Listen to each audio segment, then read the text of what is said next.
प्रिय विद्यार्थियों, अभी तक धर्म सुधार आंदोलन में हम पढ़ चुके हैं कि किस प्रकार धर्म सुधार आंदोलन आरंभ हुआ, कौन-कौन से मुख्य धर्म सुधारक हुए तथा उन्होंने किस प्रकार अलग-अलग विचारधाराओं का प्रणयन किया। जैसे जर्मनी में लूथरवाद का, स्विट्जरलैंड में काल्विनवाद का आरंभ हुआ और आज हम पढ़ेंगे कि किस प्रकार इंग्लैंड में एंग्लिकन विचारधारा का प्रादुर्भाव हुआ। एंग्लिकन विचारधारा की मुख्य बात यह है कि जहां दूसरे देशों में धर्म पढ़ाने वालों ने या धर्म से संबंधित वर्ग ने, बुद्धिजीवियों ने धर्म सुधार का नेतृत्व किया था, वहीं इंग्लैंड में धर्म सुधार का नेतृत्व राजाओं के द्वारा किया गया। हेनरी अष्टम का व्यक्तिगत कारण इसमें निहित था। दरअसल हेनरी अष्टम अपनी पत्नी कैथरीन को तलाक देना चाहते थे और उनकी दासी एनिबेलोन से विवाह करना चाहते थे। लेकिन उस समय जो पोप थे क्लीमेंट सप्तम, उन्होंने हेनरी अष्टम को इस बात की अनुमति नहीं दी कि वो अपनी पत्नी कैथरीन को तलाक दें, क्योंकि उनके अपने कारण थे। क्योंकि कैथरीन जो है वो पुर्तगाल की राजकुमारी थी और पुर्तगाल के राजा पोप के मित्र थे। इसीलिए वो हेनरी अष्टम को इस बात की अनुमति नहीं दे सकते थे।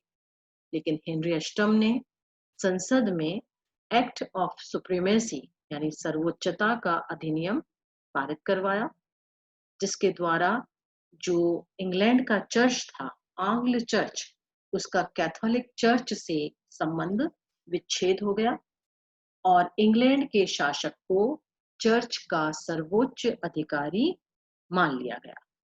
क्रेमर को बिशप बनाया गया और उन्होंने हेनरी को तलाक की अनुमति दे दी और उसके बाद उन्होंने एनिबेलोन से विवाह कर लिया। हेनरी अष्टम की मृत्यु के बाद उनके पुत्र एडवर्ड सिक्स्थ गद्दी पर बैठे, जिन्होंने आंग्ल चर्च को प्रोटेस्टेंट चर्च में बदल दिया। इसी समय क्रेमर की पुस्तक बुक ऑफ कॉमन प्रेयर प्रकाशित हुई। लेकिन एडवर्ड की बहुत ही कम उम्र में मृत्यु हो गई और उसके बाद हेनरी और कैथरीन की जो पुत्री थी मैरी, वो गद्दी पर बैठी, जो कट्टर कैथोलिक थी। इन्होंने रोम के साथ इंग्लैंड का जो चर्च था उसके पुनः संबंध स्थापित कर लिए। साथ ही साथ इन्होंने कैथोलिक समर्थक फिलिप द्वितीय के साथ विवाह किया। इसके साथ इन्होंने क्रेमर को जिंदा जला दिया और इतने रक्तपात इंग्लैंड में इस समय हुआ कि इन्हें खूनी मैरी या ब्लडी मैरी के नाम से भी जाना जाता है। मैरी के बाद हेनरी अष्टम और एनिबेलोन की जो पुत्री थी एलिजाबेथ प्रथम, वो शासिका बनी, जिन्होंने धर्म का प्रयोग राजनैतिक हितों के लिए किया। इस समय आंग्ल धर्म का जो अंतिम स्वरूप था वो तय हो गया, जो कि मिश्रित रहने वाला था। इसमें इरेस्टियन, रोमन, काल्विनवाद सभी का एक मिश्रण इसके अंदर हमें दिखाई देता है। इस समय इंग्लैंड का चर्च पुनः स्वतंत्र हो गया तथा क्रेमर की जो पुस्तक थी उसका संशोधित संस्करण प्रकाशित इस समय हुआ। ये धर्म सुधार आंदोलन था जिसकी 3 मुख्य विचारधाराओं के बारे में हमने पढ़ा। एक था जर्मनी का लूथरवाद, दूसरा स्विट्जरलैंड का काल्विनवाद जो यूरोप में अन्य देशों में बहुत सारे नामों से फैला, और तीसरा था इंग्लैंड की एंग्लिकन विचारधारा। इस धर्म सुधार आंदोलन के क्या प्रभाव हुए, अब हम इस पर चर्चा करेंगे। सबसे पहले हम देखते हैं कि राजनीतिक परिणाम क्या थे। सबसे पहला परिणाम हुआ राष्ट्रीय राज्यों का उदय। सामंतों की शक्ति कम होने लगी थी, चर्च की शक्ति कम होने लगी थी और इस समय जो राजा हैं, पुनर्जागरण में द प्रिंस का प्रभाव हमने देखा था कि मैकियावेली कहता था कि राजाओं के ऊपर कोई अंकुश नहीं होना चाहिए, राजा सबसे ज्यादा शक्तिशाली होना चाहिए। उसका परिणाम ये हुआ कि राजाओं की धीरे धीरे शक्ति बढ़ने लगी।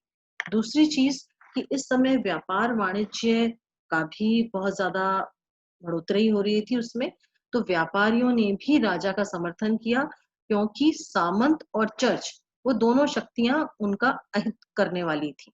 इसलिए राष्ट्रीय राज्यों का उदय हमें इस समय दिखाई देता है। राजाओं के पावर में आने के और भी बहुत सारे कारण रहे। बारूद आदि का प्रयोग हो जाना, जिसके कारण राजा की जो सेना है वो शक्तिशाली हो जाना।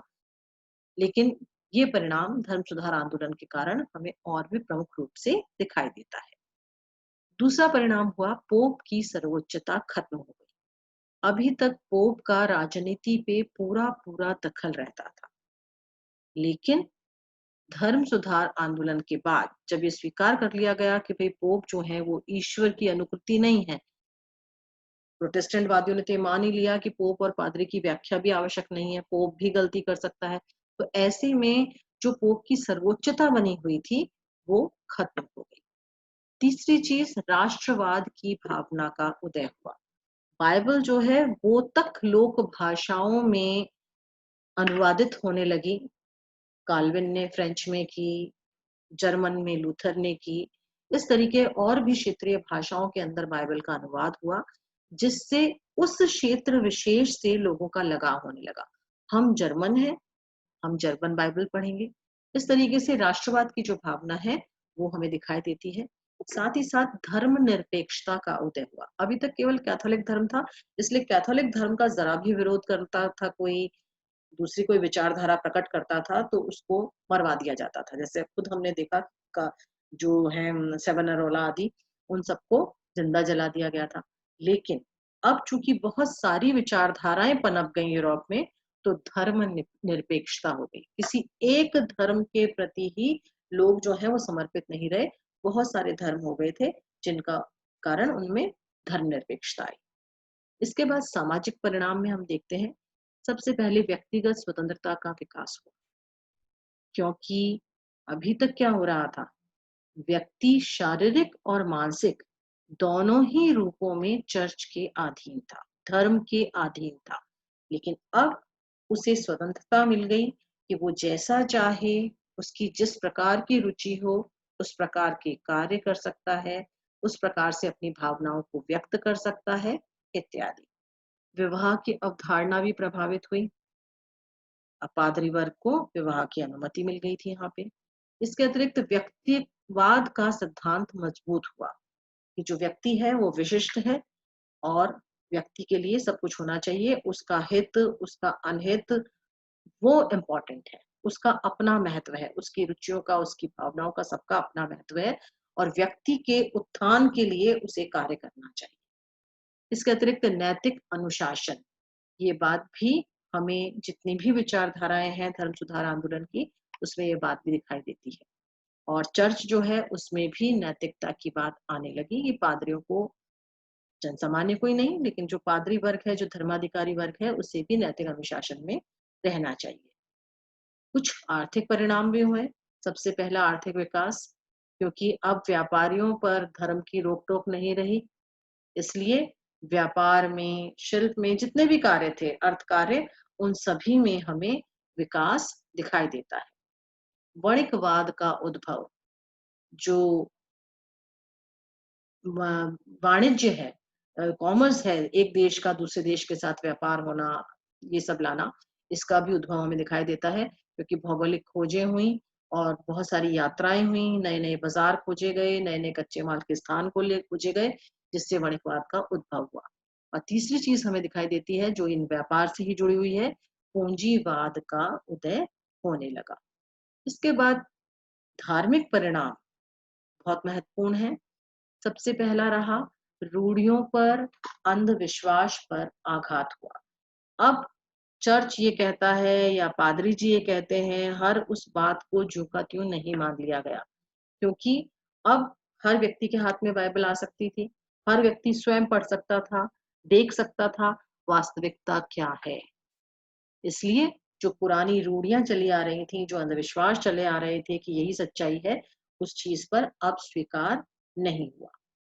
दूसरा, ईसाई धर्म में फूट पड़ गई, क्योंकि अब कैथोलिक और प्रोटेस्टेंट दो विचारधाराएं हमें दिखाई देने लगती हैं। एक अच्छी बात भी दिखाई देती है कि एक ही राज्य में दो धर्मों के लोग एक साथ भी रहते हुए हमें दिखाई देते हैं, एक दूसरे के प्रति सहिष्णु होकर भी दिखाई देते हैं। ये चीज भी इस काल में आरंभ हुई। यूरोप में धर्म युद्ध, जब तक ये स्थापित नहीं हो गया कि भाई जो लूथरवाद है उसको मान्यता दे दी गई है, वो भी एक धर्म की तरह है, तब तक इनमें आपस में लड़ाइयां होती गई वर्चस्व की, कैथोलिक और प्रोटेस्टेंट में। तो कई सालों तक हमें कुछ राज्यों में धर्म युद्ध भी दिखाई देते हैं।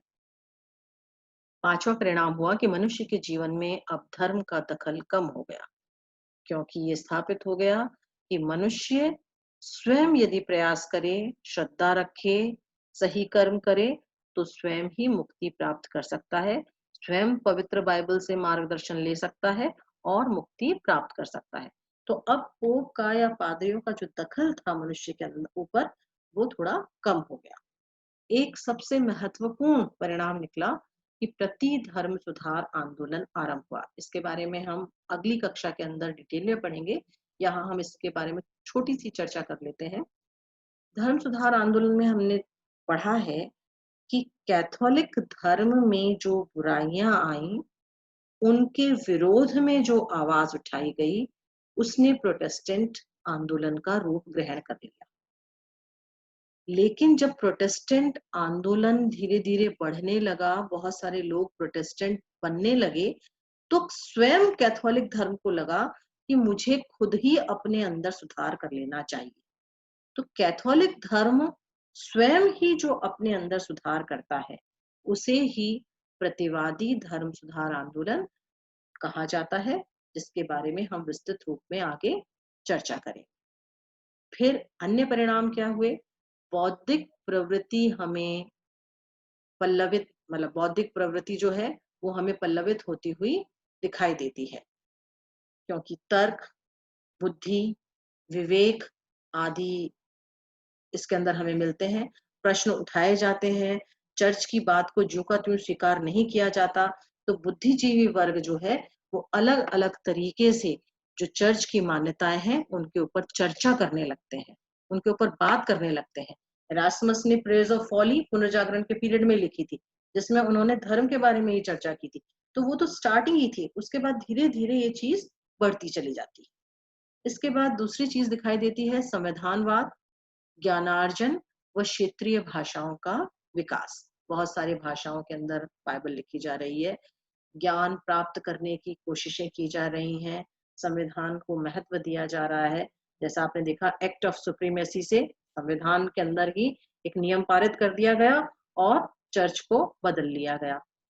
बाइबल का लोक भाषा में अनुवाद, आप पढ़ ही चुके हैं अभी कि जर्मन भाषा में लूथर ने, फ्रेंच भाषा में काल्विन महोदय ने इन्होंने अनुवाद किया, और कालांतर में हम देखते हैं कि और भी अनुवाद हमें दिखाई देते हैं। इसके अतिरिक्त मनुष्य प्रबोधन की ओर अग्रसर होता है, जहाँ वैज्ञानिक चिंतन, वैज्ञानिक ज्ञान, इन सब के ऊपर काम किया जाता है। अब हम अगली कक्षा में पढ़ेंगे प्रतिवादी धर्म सुधार आंदोलन।